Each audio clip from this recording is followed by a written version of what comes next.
अब आते हैं एक और भक्ति सेक्ट पर, जिनको वीर शैवा कहा गया है। ये ट्रेडिशन, अभी तक हमने तमिलनाडु के बारे में पढ़ा, अलवर और नायना जो था वो तमिल रीजन में था, तमिलकम जिसको कहा जाता था। अब उसके बाद आते हैं हम वीर शैवाज को कर्नाटका की तरफ। थोड़ा अगर हम वेस्ट की तरफ चले साउथ इंडिया में, तो कर्नाटका में वीर शैवा कम्युनिटी थी जो 12th सेंचुरी में, जिसको शुरू करने वाले थे एक ब्राह्मण जो इनिशियली जैन थे। पहले वो जैन थे, बाद में वो ब्राह्मण हुए। उनका नाम था बसावना, और वो चालुक्य के कोर्ट में मिनिस्टर भी रह चुके थे। एंड उनके जो फॉलोअर्स थे उनको कहा गया वीरशैवा और लिंगायत। ये मैंने पहले भी आपको मेंशन किया जब हम फीचर्स कर रहे थे। इसके भी फीचर्स देख लीजिए, लिंगायत के या वीर शैवा कम्युनिटी के। इसका एक और है कि it is still an important community in that region. अभी भी बहुत सारे लोग हैं जो लिंगायत्स हैं। देन दे वर्शिप शिवलिंग, लिंग की पूजा करते हैं। Main wear silver Shivling on left shoulder with thread, जनेऊ जैसा जो थ्रेड होता है उसके लेफ्ट शोल्डर पे जो मेन है वो चांदी के शिवलिंग को बांध के रखते हैं। कुछ इनमें से इस कम्युनिटी में वॉन्डरिंग मॉन्क्स हैं जो यहाँ से वहाँ घूम के अपने थॉट्स को स्प्रेड करते हैं। उनको जंगमा कहा गया। ये लोग रीबर्थ में नहीं बिलीव करते। ये मानते हैं कि मृत्यु के बाद या मरने के बाद यूनियन विद शिवा हो जाता है, यानी भगवान शिव से मिल जाता है, मिल जाती है जो आत्मा होती है। So they don't believe in funeral, they bury their dead. ये एक बहुत यूनिक फीचर है लिंगायत्स का कि उनको दफनाते हैं, उनको जलाते नहीं हैं बॉडीज़ को। फिर इन्होंने दो चीज़ों को क्वेश्चन किया जो कि बहुत प्रोग्रेसिव था उस ज़माने के लिए। पहला रीबर्थ सिस्टम का, और दूसरा उन्होंने कास्ट पोल्यूशन को भी क्वेश्चन किया। और एक और उनका जो बहुत प्रोग्रेसिव फीचर था, दे इनकरेज पोस्ट प्यूबर्टी मैरिज। लड़कियों को बड़े होने के बाद शादी होनी चाहिए, उसमें वो उसमें बिलीव करते थे। फिर विडो री मैरिज में भी ये लोग बिलीव करते थे, इसको भी बढ़ावा दिया उन्होंने। तो इनके बेसिकली आप अगर देखें तो लिंगायत्स के या वीर शैवाज के जो थॉट्स थे वो काफ़ी प्रोग्रेसिव थे। And they spread there ideas through वचन। इनके जो तरीके थे वो स्प्रेड करने के, जिस तरह से हमने उसमें पहले वाले में पढ़ा, उस तेवरम के बारे में पढ़ा, उस तरह से इनका जो सिस्टम था उसको वचन कहा गया। वचन means sayings, they would speak out good words, उसको वचन कहा गया। ये आपका रेफरेंस देख लीजिए सोर्स 4 में। और एक और इसका जो फाइनल फीचर था वो कि ज्वाइन करने वाले इनको कौन थे, जो जनरली जो मार्जिनलाइज लोग थे, या जो डाउन ट्रॉडन थे, या जो समाज में सबसे निचले दर्जे पे आते थे। इसी ज़माने में, इसी टाइम में 2 new religious development in the same period happened. पहला क्या था, तमिल रीजन में वो वैष्णव भक्त थे जिन्होंने भागवत पुराण को कंपोज किया, भागवत पुराण लिखा संस्कृत में। और दूसरे कौन थे, महाराष्ट्र में भक्ति ट्रेडिशन इन 13th सेंचुरी काफ़ी पॉपुलर हुआ। तो इस तरह से हमने साउथ इंडिया में भक्ति मूवमेंट के बारे में हमने डिटेल में पढ़ा। अब हम थोड़ा नॉर्थ इंडिया में आ जाते हैं अबाउट भक्ति ट्रेडिशन। नॉर्थ इंडिया में भक्ति ट्रेडिशन में अगर आप देखें तो विष्णु और शिव की पूजा होती थी। Vishnu and Shiva were worshipped. Rulers patronise temple making, बिल्कुल उसी तरह से जैसे साउथ इंडिया में हो रहा था, यहाँ पे भी टेम्पल मेकिंग में रूलर्स काफ़ी कंट्रीब्यूशन देते थे।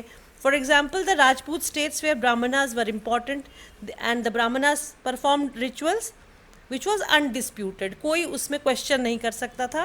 राजपूत जितने भी राजा हुए नॉर्थ इंडिया में, उनके यहाँ जो ब्राह्मण थे वो सारी पूजा पाठ करवाते थे और उसमें कोई क्वेश्चन नहीं कर सकता था। अब यहाँ पे एक छोटा सा क्वेश्चन देख लेते हैं। Non Brahmanical leaders came up, why? इसमें एक और क्वेश्चन है। जो नॉन ब्राह्मणिकल लीडर्स थे उनको पहले ये जान लीजिए कि क्या कहा गया। ये नाथ, जोगी और सिद्ध थे जो कि आर्टिजन और वीवर कम्युनिटी में जनरली वहाँ से आते थे। इसमें क्वेश्चन है कि क्यों ऐसा हुआ। Because of the rise in production. उस समय इकोनॉमिक एक्टिविटीज़ इतनी ज़्यादा हो रही थी, उसकी वजह से प्रोडक्शन काफ़ी बढ़ रहा था, उसकी वजह से इनकी इंपॉर्टेंस थी आर्टिजन्स की और वीवर्स की। सेकंड क्या था, emergence of urban centre. Production ज़्यादा था, इकोनॉमी डेवलप हो रही थी, तो अर्बन सेंटर ज़्यादा बन रहे थे, शहर ज़्यादा बन रहे थे, शहरीकरण हो रहा था, उस वजह से इनकी इम्पोर्टेंस हो गई। उस वजह से ये इनकी कम्युनिटी से निकल के जो नॉन ब्राह्मणिकल लीडर्स आए। और एक और क्या रीज़न था, long distance trade with Central and West Asia. Trade की वजह से लोगों का बाहर जाना आना, उस वजह से लोग ब्रॉड माइंडेड हो रहे थे, people had started questioning things. तो इसमें इन लीडर्स के फीचर्स देख लेते हैं, क्या इनमें मेन खासियत क्या थी। ये जो नाथ, जोगी और सिद्ध कम्युनिटी से जो आर्टिजन और वीवर उठ के आए और लीडर्स, रिलीजियस लीडर्स बने उस ज़माने में, सेंट बने, उनके फीचर्स क्या क्या थे। सबसे पहला, दे क्वेश्चन अथॉरिटी ऑफ वेदास। पहली बार उन्होंने क्वेश्चन किया कि हम वेद को ही सबसे ऊंचा क्यों माने। Second, they spoke in local language for common people. उनकी पॉपुलैरिटी का सबसे बड़ा रीज़न ये था कि वो जो भी अच्छी बातें करते थे वो लोगों के लोकल लैंग्वेज में बोलते थे, कॉमन पीपल के लिए बोलते थे। लेकिन they did not come closer to the rulers. ऐसा नहीं था कि ये रूलर्स के, जैसे मैंने कहा राजपूत राजाओं के दरबार में ब्राह्मण्स बहुत इंपॉर्टेंट थे, उस तरह से ये लोग रूलर्स के नज़दीक नहीं आ पाए। अब यहाँ तक हमने भक्ति movement in south India, north India देख लिया। अब हम आते हैं नॉर्थ इंडिया में सूफी मूवमेंट में, जो इस चैप्टर का सेकंड मोस्ट इम्पॉर्टेंट पार्ट है। सूफी मूवमेंट के रीजंस क्या क्या थे। सबसे पहले, इंडिया में या इंडियन सब कॉन्टिनेंट में टर्क्स का आना और दिल्ली सल्तनत की शुरुआत। यहाँ पे इस्लाम आया इंडिया में, टर्क्स आए सेंट्रल एशिया से, वेस्ट एशिया से, और दिल्ली सल्तनत की शुरुआत हुई। उससे सूफी सेंट्स उनके साथ आए। फिर सेकंड था decline of Rajput power and Brahmanas. जो हम भक्ति मूवमेंट में देख रहे थे कि राजपूत की राजाओं के दरबार में ब्राह्मण्स इंपॉर्टेंट थे, ये ख़त्म होने लगा क्योंकि राजपूत राजा अब डिक्लाइन पे चले गए थे दिल्ली सल्तनत के मजबूत होने की वजह से। थर्ड रीज़न था change in culture and religion. इस्लाम अब नया रिलीजन बन के उभर रहा था इंडिया में, तो नेचुरली सूफ़ी को ज़्यादा इम्पोर्टेंस मिल रही थी, सूफिज़म को, क्योंकि सूफिज़म जो था वो इस्लाम से निकल के आया था। और जैसा मैंने पहले बताया कि जो जितने भी आउटसाइडर्स इंडिया में आए, टर्क्स खास करके, उनके साथ सूफी सेंट एक ग्रुप में इंडिया में एंटर हुए। यहाँ ये जान लेना ज़रूरी है कि क्या इस्लाम मेडिवल पीरियड में ही टर्क्स के साथ इंडिया में आया? ऐसा नहीं था। Much before that, first millennium में हम देखते हैं अरब मर्चेंट्स थे जो थे वो केरला कोस्टल लाइन में वहाँ पे आके सेटल हुए थे। सेंट्रल एशियन पीपल जो थे वो नॉर्थ वेस्ट इंडिया में सेटल हुए थे आके। और 7th सेंचुरी में ये जो एरिया था, सिंध वाला जो एरिया था, वो इस्लामिक वर्ल्ड में इंक्लूड हो चुका था। कैसे? 711 में मोहम्मद कासिम, जो अरब का कॉन्करर था, वो सिंध को उसने कॉन्कर किया, उसने जीता और उसको अपने कैलिफेट का पार्ट बना लिया। फिर 13th सेंचुरी में टर्क्स और अफ़गान जो थे उन्होंने सेटअप किया दिल्ली सल्तनत को इंडियन सब कॉन्टिनेंट में। उसके बाद साउथ इंडिया में भी सल्तनत की स्थापना हुई। फिर 16th सेंचुरी में मुगल्स आए और उसके बाद 18th सेंचुरी में बहुत सारे रीजनल स्टेट्स थे जहाँ पे इस्लाम को फॉलो किया जाता था। तो ये पूरी क्रोनोलॉजी है इस्लाम की, before the Turks came to India and Sufi saints came to India. उसके पहले जो इस्लाम का एडवेंट था इंडिया में, उसके बारे में। फिर इंडियन सब कॉन्टिनेंट में सिचुएशन ऑफ रिलीजियस फॉलोइंग देख लेते हैं। मुस्लिम्स क्या थे? दे वर गाइडेड बाय उलेमा। उलेमा किनको कहते थे? रिलीजियस स्कॉलर को। और शरिया, शरिया क्या था? मुस्लिम लॉ। और इंडिजिनस पीपल जो इंडिया में पहले से रहने वाले जो इंडियंस थे, उन्होंने इस्लाम को एक्सेप्ट नहीं किया। फिर जजिया जो था, टैक्स, वो इम्पोज़ किया गया, जो नॉन मुस्लिम्स पे एज प्रोटेक्शन मनी इम्पोज़ किया जाता था, वो इम्पोज़ हुआ। ड्यूरिंग मुगल्स क्या हुआ? मुगल्स के टाइम में पॉलिसीज़ जो थी वो जो लॉज थे वो थोड़े फ्लेक्सिबल हुए और जैसे टैक्स एग्जेम्पशन मिला, जजिया खास करके अकबर के टाइम में जजिया हटा दिया गया। फिर लैंड ग्रांट्स दे दिए जाने लगे और नॉन मुस्लिम की तरफ टॉलरेंस बढ़ी, उनके लिए रिस्पेक्ट बढ़ा और उनके खास करके उनके रिलीजियस लीडर्स जो थे नॉन मुस्लिम के, उनको काफ़ी पेट्रोनेज भी मिलने लगी। ये एग्जाम्पल आप देख लीजिए, सोर्स 5 में अकबर से रिलेटेड है, सोर्स 6 जो है वो औरंगज़ेब से रिलेटेड है, किस तरह से उन्होंने अपने रिलीजियस टॉलरेंस को यहाँ पे स्प्रेड किया। उसके बाद क्या हुआ, मैनी कॉमन पीपल एक्सेप्टेड इस्लाम। जब टॉलरेंस बढ़ी राजाओं की, उनके जो एम्परर थी मुग़ल एम्परर्स की, तो लोगों ने भी कई लोगों ने एक्सेप्ट करना शुरू कर दिया इस्लाम, खास करके जो पेजेंट, आर्टिजन, वॉरियर और मर्चेंट कम्युनिटी के जो लोग थे। अब advent of Islam in India के बाद हम इस्लाम के प्रिंसिपल्स के बारे में थोड़ा जान लेते हैं, पिलर्स के बारे में। What are the 5 pillars of Islam. इसमें गॉड इज़ वन, जिनको अल्लाह कहा जाता है, और प्रॉफिट मोहम्मद जो हैं वो उनके मैसेंजर हैं। फिर 5 वक्त की नमाज, और फिर जो ज़कात होती है, जो एल्म्स होता है यानी जो दान दिया जाता है पुण्य के लिए। फिर उसके बाद रोज़ा रखना यानी फास्टिंग करना ड्यूरिंग रमज़ान मंथ, ईद से पहले। फिर ज़िंदगी में कम से कम एक बार हज करना। हज क्या है, मक्का की एक तरह से तीर्थ यात्रा हुई जिसको पिलग्रिमेज कहा गया।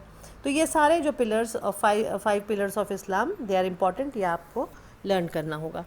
देन एक और क्वेश्चन आता है कि how did universal feature of Islam was affected by diversity. Naturally Islam India में आया था तो डाइवर्स कम्युनिटी में आया था, तो उसको कैसे इफेक्ट हुआ उसमें। और उसके पहले, before we do this diversity part, we should keep in mind कि जो 5 पिलर्स ऑफ इस्लाम है ये यूनिवर्सल है, ये यूनिवर्सल एक्सेप्टेंस है। इसमें हर जगह कहीं पे भी वर्ल्ड में अगर इस्लाम को फॉलो करना है तो ये 5 चीज़ें करना बहुत ज़रूरी है। तो ये क्वेश्चन जो हमने किया, how did universal feature of Islam was affected by diversity, उसके जगह एक और क्वेश्चन हम क्वेश्चन 2 अगर आप देखें एनसीईआरटी बुक में आपके, तो वो सेम उसी से रिलेटेड है। इसमें डाइवर्सिटी वॉज सेक्टेरियन इन्फ्लुएंस, यानी शिया और सुन्नी का जो इफ़ेक्ट था। फिर इन्फ्लुएंस ऑफ लोकल प्रैक्टिसेस, जो खोजा मुस्लिम्स हुए, who developed mode of production due to the development of mode of communication from indigenous text instead of Quran. ये इन्फ्लुएंस ज़्यादा थे इंडिजिनस टेक्स्ट से कुरान की जगह, जिसको ज्ञान कहा इन्होंने। जैसे फ्रॉम संस्कृत नॉलेज लेना, poems in regional language and specially में न्यू रागास जिसको कहते हैं, नए जो कॉम्पोजिशंस बनने लगे। तो ये डाइवर्सिटी थी इस्लाम में इंडिया में आके। नाउ और एक क्या था, Arab Muslims traders of Kerala adopted Malayalam. ये क्या था, जो केरला का रीजन था वो मेट्रिलिनियल था, डोमिनेंस ऑफ फीमेल था, जो इन्होंने अडॉप्ट किया, जो अरब मुस्लिम्स थे। उसके बाद matrilocal, which means remaining in wives house, एक तरह से जिसको हिंदी में घर जमाई कहा जाता है। तो वो उसको अडॉप्ट कर लिया अरब मुस्लिम्स ने, वहाँ के रीजनल कस्टम को। फिर अगर आप फिगर 6.11 देखें तो आर्किटेक्चर में काफ़ी सारे बदलाव आए इंडिया में। उस फिगर 6.11 में श्रीनगर मॉस्क आप देखें तो जो बिल्डिंग मटेरियल है वो डिफरेंट है, कश्मीरी आर्किटेक्चर उसमें यूज़ हुआ है, और वुडन और पेपियर मैशे का काम है। केरला के मॉस्क को आप देखें तो वहाँ शिखर यूज़ हुआ है फिगर 6.9 में। फिगर 6.10 में बांग्लादेश के अगर मॉस्क को देखें तो उसको ब्रिक्स से बनाया गया है। तो ये सारी जो खास करके जो बिल्डिंग मटेरियल था उसमें काफ़ी वेरिएशन हुआ मॉस्क बनाने में। लेकिन above all 4 point show variation but the 5 pillars were same, जैसा मैंने आपको बताया। और एक और बहुत इंपॉर्टेंट बात थी जो सेम रही इस्लामिक प्रैक्टिस में, that orientation of mosque was towards Mecca, prayer, niche and pulpit remained the same. ये दो चीज़ों का हमेशा ख्याल रखा गया, आज तक रखा जाता है कि जितने भी मॉस्क हैं उनका जो ओरिएंटेशन है वो टुवर्ड्स मक्का है, यानी वेस्ट की तरफ है। आप देखिएगा वेस्ट की तरफ ही फेस करके प्रेयर की जाती है। अब एक और क्वेश्चन यहाँ आता है, right the various names by which the people were called before being named as Muslims. Muslims यहाँ आके जब टर्क्स आए उसके बाद उस समय किन नामों से इन्हें पुकारा जाता था। टर्क्स को टर्किश जो थे उनको क्या कहा जाता था, तुरुष्का संस्कृत में। तजिकिस्तान से जो आए थे उनको तजिका कहा गया। पर्शियन जो थे उन्हें परिशिका कहा गया। और टर्क्स ऑफ अफगान्स को शक जो थे एंशंट इंडिया में जो हमने किया वो टर्क्स और अफगान उस रीजन से आए थे तो उनको शक कहा गया। फिर जो ग्रीक्स थे उनको यवन कहा गया। माइग्रेंट्स जो थे, जितने भी माइग्रेंट्स थे सब मिला के जो आए थे इंडिया के बाहर से, उनको मलेच कहा गया। Why? Because they did not follow Brahmanical norms, क्योंकि उनके उनके जितने भी कस्टम्स और कल्चर थे वो ब्राह्मणिकल नॉर्म से बिल्कुल अलग थे, इसलिए उनको मलेच कहा गया। And all these above name are found by historians from Sanskrit text between 8th century to 14th century. यानी जो संस्कृत टेक्स्ट मिले हैं उसमें से ये नाम हिस्टोरियंस ने निकाले हैं, ढूंढे हैं। एंड हिंदू जो थे उनको वो कौन कहलाए? People living east of Indus river, Sindhu नदी के ईस्ट में रहने वाले सारे लोग थे, उनको हिंदू कहा गया। और ये हिंदू नाम किन्होंने रखा? टर्क्स ने रखा। और उस समय हिंदू वर्ड रिलीजन को नहीं, the type of people living in eastern region, उनके लिए यूज़ होता था। अब हम आते हैं ग्रोथ ऑफ सूफिज़म पे। हमने सूफिज़म से पहले इस्लाम के ऊपर थोड़ा फोकस किया, अब हम आते हैं ग्रोथ ऑफ सूफिज़म पे। रीज़न देख लीजिए वाई द सूफिज़म ग्रू। पहला था in protest of materialism of caliphate. ये मैंने शुरू में भी आपको फीचर्स में बताया था कि खलीफा के जो मटीरियलिस्टिक एटीट्यूड था उसकी वजह से सूफिज़म उसका डाइवर्जन जो था वो सूफिज़म था। फिर सेकंड क्या था? Dogmatic definition and scholastic interpretation of Quran and सुन्ना। इस्लाम के जो बेसिक जो ट्रेट्स थे उनका जो इंटरप्रिटेशन था वो इतना डिफ़िकल्ट हो गया था, कॉमन पीपल के समझ से बाहर हो चुका था, इतना रिजिड हो गया था कि सूफिज़म को आना ही था। अब यहाँ पे क्वेश्चन 6 आप देखें अगर बैक क्वेश्चन, उसमें सूफिज़म के बारे में है, हु वर सूफीज़, और उसका और क्वेश्चन नंबर 6 उसमें इंक्लूड कर लीजिएगा, यानी almost everything about Sufism and Sufis. पहले हम who is Sufi, who were Sufis कह सकते हैं, क्वेश्चन ले सकते हैं। पहला पॉइंट है Sufis were those people who turn towards asceticism, जो ध्यान की तरफ चले गए। They laid emphasis on salvation through love for God, devotion, Prophet Muhammad's command, music, and they interpreted Quran on personal experience. सूफी वो थे जिनको लव फॉर गॉड था, यानी फियर फॉर गॉड से ज़्यादा लव फॉर गॉड था। They actually considered God as their beloved. उनको उनके जितना डेडिकेशन, जितना डिवोशन हो सकता था उसमें वो बिलीव करते थे। फिर प्रॉफिट मोहम्मद के कमांड को मानते थे, जो रास्ता दिखा के गए थे प्रॉफिट मोहम्मद पैगंबर जिनको कहा गया है, उनको मानते थे। फिर वो अपने एक्सप्रेशन को, रिलीजियस एक्सप्रेशन को म्यूज़िक में, कॉम्पोजिशन में एक्सप्रेस करते थे। और कुरान का इंटरप्रिटेशन उन्होंने अपने पर्सनल एक्सपीरियंस पे किया, बाय फोर्स कुछ नहीं, जिसमें इंटरेस्ट आए। 11th सेंचुरी में Sufism evolved into a well developed movement. Justify this statement in detail. ये क्वेश्चन है आपका, यानी how Sufism developed by 11th century. पहला है लिटरेचर ऑफ कुरानिक स्टडी, जो एंड सूफी प्रैक्टिसेस में है। उसके बाद सेकंड है खानकाज के बारे में, अलग से क्वेश्चन भी आ सकता है, इसमें भी इंक्लूड कर लिया मैंने। खानकाज क्या थे? हॉस्पाइस थे विच वर बिल्ट, विच हैड, उसका स्ट्रक्चर आप देख लीजिए। खानका का स्ट्रक्चर अगर आप देखें तो उसका एक सूफी सेंट्स जहाँ रहते थे उस जगह को खानका या हॉस्पाइस कहा गया। जिसमें कौन कौन लोग रहते थे? शेख, सेंट को, जो सूफी सेंट थे उनको शेख कहा गया अरबिक में, और पर्शियन में उन्हीं को पीर या मुर्शीद कहा गया। और दोनों का मीनिंग वही, मास्टर, जो उनका सूफ़ी जो सेंट थे। फिर उनके डिसाइपल्स जो थे वो मुरीद कहलाए। उसके बाद खलीफा का मतलब था जो सक्सेसर ऑफ पीर जो कहलाए, एंड उनके रूल्स को फॉलो करना होता था। अब 12th सेंचुरी में सिलसिला, इनका जो सूफ़ी सिलसिला था, जिसमें मेनली आप चिश्ती सिलसिला के बारे में पढ़ेंगे। सिलसिला का मतलब क्या था? The link between master and disciple going up to prophet Muhammad. सिलसिला का मतलब ही यही था कि जो डिसाइपल थे वो किसके अंडर, किसके फॉलोअर थे? मास्टर के या सूफी सेंट के। और वो किसके फॉलोअर थे? प्रॉफिट मोहम्मद के। तो वो एक तरह से ऑर्डर चला आ रहा था जिसको सिलसिला कहा गया, जिसको सूफ़ी लीनिएज भी कहा गया और चेन भी आप कह सकते हैं उसको। एग्जाम्पल देख लीजिए, शेख अब्दुल कादिर जो थे और वो कादरी इस सिलसिला के थे। फिर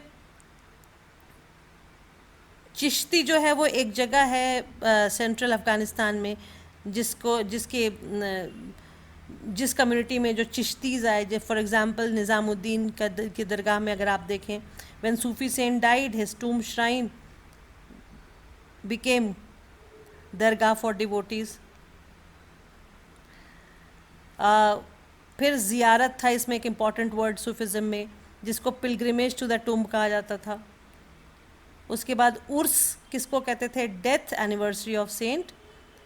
when saint Sufi saint died it was believed that he united with God. तो ये जितने भी इम्पॉर्टेंट वर्ड्स हैं आप इनको सूफिज़म में इंक्लूड कर लीजिए, जिसमें शेख, मुरीद, खलीफा, सिलसिला, देन दरगाह, ज़ियारत, उर्स, ये सारे इम्पॉर्टेंट वर्ड्स हैं जिसको आपको 1 मार्कर के लिए इम्पॉर्टेंट है। शेख वॉज ऑल्सो कॉल्ड वली, एक और नाम था जो शेख का, वली। जो लोग खानका के बाहर थे, आउटसाइड द खानका, उनको रैडिकल माना गया। वो सूफ़ी आइडियल्स को मानते थे, लेकिन वो थोड़े रैडिकल थे। रैडिकल कैसे थे? वो रिचुअल्स को नहीं मानते थे। जो रिचुअल्स खानकाज में फॉलो किए जाते थे उनको ये नहीं मानते थे। वो क्या ऑब्ज़र्व करते थे? एक्सट्रीम एसेटिज़म, बिल्कुल ट्रांस में चले जाते थे। उनका बिल्कुल हाइट पे उनका ट्रांस चला जाता था, और वो अनमैरिड रहते थे, सेलिबेसी को अडॉप्ट करते थे, और बेगिंग पे अपना जीवन, आल्म्स पे गुजारते थे, जिसको मेडिकेंसी कहा गया। तो ये सारे इनके फ़ीचर थे। उसके अलावा एक और उनका फ़ीचर था, they did not accept Muslim law. Muslim law किसको कहते हैं? शरिया को। तो इनको क्या कहा गया? जो रेडिकल्स थे उनको कहा गया बेशरिया। और जो सूफ़ी सेंट जो खानकाज में थे, जो रूल्स को फॉलो करते थे, जो रिचुअल्स फॉलो करते थे, उनको क्या कहा गया?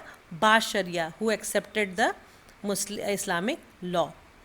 अब इसमें जो बेशरिया में एग्जाम्पल है कलंदर्स, मदारी, मलंग एंड हैदरीज। ये जो 4 कम्युनिटी थी, इनको बेशरिया कहा गया या रेडिकल्स कहा गया, जो इस्लामिक लॉ को या शरिया को नहीं मानते थे। सूफीज़म को अच्छे से समझने के लिए हम केस स्टडी करेंगे चिश्ती सिलसिला पे, जो इंडिया में सबसे ज़्यादा फेमस हुआ, पॉपुलर हुआ। चिश्तीज़ जो थे, जैसा मैंने आपको बताया कि सेंट्रल अफ़गानिस्तान में एक जगह है चिश्ती, जहाँ से इनका नाम पड़ा। ये 12th सेंचुरी में इंडिया में माइग्रेट करके आए थे और बहुत सबसे ज़्यादा इन्फ्लुएंशियल थे इंडिया में। क्यों इन्फ्लुएंशियल थे? बिकॉज़ इन्होंने लोकल इंडियन एनवायरनमेंट को सबसे ज़्यादा एडॉप्ट भी किया और उससे एडेप्टेबिलिटी भी बढ़ाई अपनी, उसको अपनाया भी और उसमें ढल भी गए। फिर उन्होंने इंडियन ट्रेडिशन ऑफ डिवोशन जो था उसको अडॉप्ट किया, जो म्यूज़िक था, कॉम्पोजिशन था, जो इंडियन सिस्टम में था, उसको इन्होंने बहुत अच्छे से अडॉप्ट किया। फिर अपनी टीचिंग्स जो थे वो लोकल लैंग्वेज में करते थे, इसलिए लोगों में ज़्यादा उनके लिए विश्वास हुआ। अब हम खानका, जिसके बारे में हमने अभी डिस्कस किया था, हॉस्पाइस या जिसको धर्मशाला भी कहते हैं, जिसमें चिश्ती सेंट्स रहते थे, उसके बारे में कि how was the life in khanqah एक बार देख लेते हैं। खानका जो था वो सेंट्रल ऑफ सोशल लाइफ था और सूफ़ी की जो फैमिली थी वो वहाँ रहती थी। एग्जाम्पल देखते हैं, शेख निज़ामुद्दीन औलिया जो गियासपुर दिल्ली में उनका खानका है, विच इज़ वेरी पॉपुलर। उसमें कुछ छोटे कमरे बने हुए हैं और एक बड़ा हॉल है जिसको जमात खाना कहा जाता है, जहाँ पे प्रेयर होता है और जो लोग आके वहाँ ठहरते भी हैं। शेख कहाँ रहते थे? शेख lived in a room on terrace and met visitors. ऊपर के कमरे में रहते थे और वहीं पे वो विजिटर्स से मिलते थे। अदर देन रूम, वरांडा है वहाँ पे, कोर्टयार्ड है और बाउंड्री वॉल है। People came for shelter in khanqah. कौन कौन से सूरत में आते थे, कौन कौन से टाइम पे आते थे लोग शेल्टर लेने खानकाज में? जब वॉर होता था, खास करके उस ज़माने में जब मंगोल अटैक हुआ था, तो लोग अपनी जान बचाने के लिए खानका में आके छुप गए थे, रहते थे। फिर फेमिन नगर आया तो वहाँ पे क्योंकि रेगुलर लंगर चलता था इसलिए लोग वहाँ आके खाने पीने का वहाँ इंतजाम रहता था, इसलिए लोग आके टिक जाते थे। या कोई नेचुरल कैलामिटी आई, कोई आफत आ गई, जैसे भूकंप आ गया या तूफान आ गया, तो लोग वहाँ पे आके अपनी जान बचा लेते थे। उसके बाद आप पेज 154 पे चिश्ती सिलसिला के जितने भी सेंट्स हैं उनके नाम लर्न कर लीजिएगा, उसमें पढ़ के you can, that is a thing to carefully read. उसके बाद खानका में ओपन किचन होता था जिसको लंगर कहते हैं, एंड उसको चैरिटी पे चलता था वो। soldiers, merchants, poets of all religion, they would come and eat in the langar. ये सारे वो लोग थे जो विजिट करते थे समय समय पर खानका को। इसके अलावा जोगीज जो थे हिंदू में और कलंदर जो मुस्लिम में थे, वो भी सूफी सेंट की काफ़ी इज्जत करते थे और खानका में आके लंगर में खाते भी थे और वैसे भी उसको मानते थे। इसमें 2 पोइट्स हुए हैं जिन्होंने काफ़ी सूफिज़म के बारे में या सूफ़ी कॉम्पोजिशंस को लिखा है। एक थे अमीर हसन सिजदी और दूसरे अमीर खुसरो, और एक फेमस हिस्टोरियन हुए हैं उस समय के ज़ियाउद्दीन बर्नी, जिन्होंने इसके बारे में काफ़ी डिटेल में लिखा है। खानका में जो पॉपुलर प्रैक्टिसेस थी उसको भी देख लेते हैं। बोइंग बिफोर शेख, जो भी आता था वो शेख को झुक के सलाम करता था। फिर जितने विजिटर्स आते थे उनको आते ही पानी ऑफ़र किया जाता था। जो लोग ज्वाइन करते थे खानका को, उनके हेड को पहले आते ही शेव करना होता था। फिर योगा भी होता था वहाँ पे, योगाभ्यास, और लोकल ट्रेडिशंस को भी खानका में इंक्लूड किया जाता था। जैसे एग्जाम्पल देखिए अगर निज़ामुद्दीन औलिया का, तो he appointed spiritual successor to set up hospice at different places. उन्होंने अलग अलग जगह पे अपने हॉस्पाइस को पॉपुलर बनाने के लिए सेटअप किया था, डिफरेंट अपने सक्सेसर द्वारा सेटअप कराया था उसको। As a result his fame spread and pilgrims came to his shrine and his ancestors shrine. इसी वजह से लोग आते थे इनके श्राइन पे। आज भी पॉपुलर है।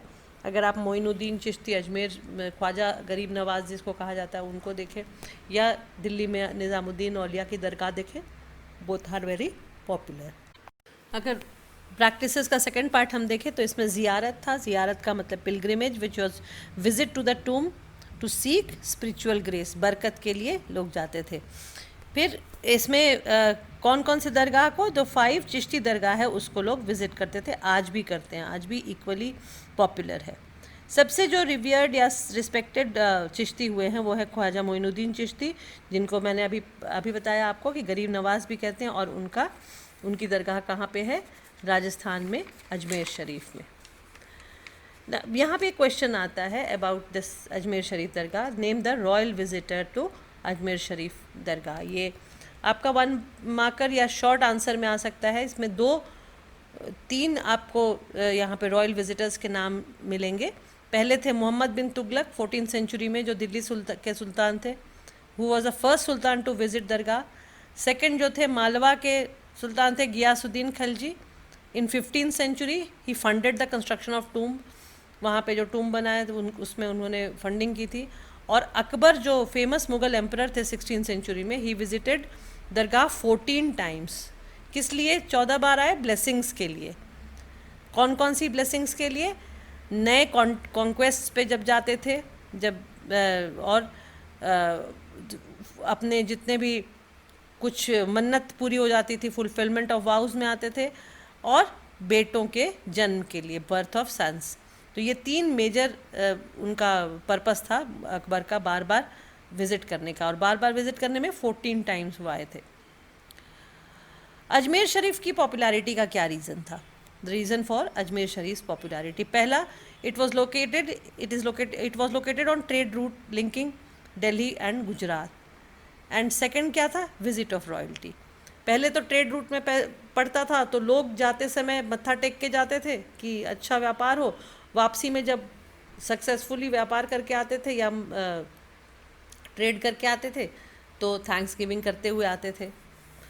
और उसके बाद 3 मेजर रॉयल्टी जो हमने अभी पढ़ा, उनके आने की वजह से भी ये एरिया काफ़ी पॉपुलर हो गया। अकबर का क्या कंट्रीब्यूशन था अजमेर शरीफ में? पहले तो मैंने जैसे बताया 14 विजिट्स थे उनके, रीज़न भी मेंशन कर दिया, और 1580 तक वो 14 बार आए थे। सेकंड, उन्होंने 1568 में देग गिफ्ट की थी, आज भी देख सकते हैं आप वहाँ पे। ये बहुत उनका जेनरस गिफ्ट था, उन्होंने बहुत बड़े बड़े 2 देग दिए थे वहाँ पे, जिसके अंदर प्रसाद बनता है आज भी। और वहाँ पे उन्होंने एक मॉस्क कंस्ट्रक्ट करवाया था। उसके अलावा उनकी जो शाहजहाँ की बेटी थी Jahan Ara, the daughter of Shahjahan, she also visited Ajmer Sharif, जो आप सोर्स 7 में देख लीजिए, विच इज़ वेरी इंपॉर्टेंट, कि उनकी कैसी फीलिंग थी, क्या क्या उन्होंने वहाँ कैसे गई थी, कैसे उनका पूरा जर्नी था, ये इस सारी चीज़ों के बारे में उसमें मैंशनड है। आप नेक्स्ट एक और क्वेश्चन आता है यहाँ पे सूफीज़म से related, how were prayers offered at Sufi dargah, दरगाह में कैसे कैसे प्रेयर होता था। जैसा मैंने आपको बताया, सूफीज़म का सबसे बड़ा जो फीचर था वो म्यूज़िक एंड डांस था। इस्लाम में म्यूज़िक बिल्कुल बैंड है, बिल्कुल शांति से प्रेयर करना होता है, लेकिन सूफीज़म क्योंकि डाइवर्सिटी अपनाई थी, तो उन्होंने म्यूज़िक और डांस को इंक्लूड किया था अपने फॉलोइंग में। मिस्टिकल चैंट्स होते थे बाय ट्रेंड म्यूजिशियन, जैसे कव्वाली, आज भी होता है। अगर निज़ामुद्दीन औलिया के दरगाह आप जाएं तो वहाँ पे कव्वालियाँ होती हैं। कव्वाली में ज़िक्र होता था या मेंशन होता था गॉड का, और कव्वाली का जो पूरा प्रोसेस था उसको समा कहते थे, जिसको ऑडिशन भी कहा जाता है। बिल्कुल लोग सब मिल के, ग्रुप मिल के कव्वाली करते थे। It's a way of singing to make like indigenous devotional tradition, जो जैसा मैंने बोला कि इंडिया में जो ऑलरेडी फॉलो किया जा रहा था म्यूज़िक का सिस्टम, भगवान को भक्ति के या कीर्तन के द्वारा, उसी तरह से इन्होंने कव्वाली सिस्टम शुरू किया। अगर आप पेज 158 के बॉक्स में देखें तो अमीर खुसरो का आपको call, introductory line of qawwali, जो हर एक कव्वाली को शुरू करने से पहले अमीर खुसरो की 2 इम्पॉर्टेंट लाइनें गाई जाती हैं आज भी। डियर स्टूडेंट्स, अगर मेरा वीडियो पसंद आया हो तो इसे अपने फ्रेंड्स के साथ शेयर करें, लाइक करें और चैनल सब्सक्राइब करें। Thank you.